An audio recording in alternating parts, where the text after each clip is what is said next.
Yun, so what's up mga kateki? This is RTech Hub again, and today's video, pag-uusapan natin kung paano natin magagamit ang ating camera or cellphone na may camera directly sa computer na walang camera.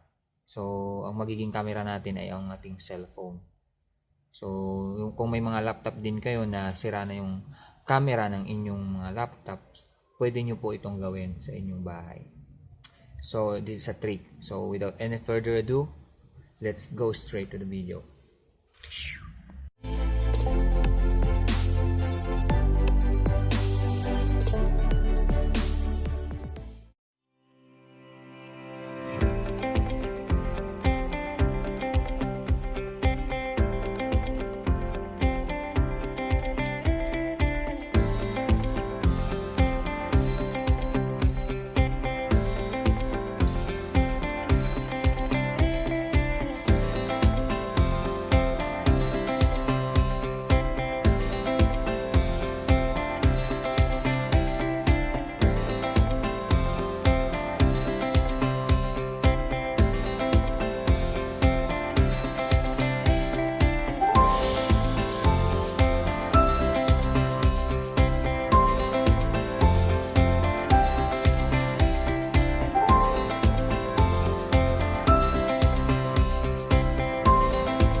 Ayun, so ayun nga guys, natapos na naman ang ating video and I hope nakatulong ito sa inyo at pwede nyo itong gawin.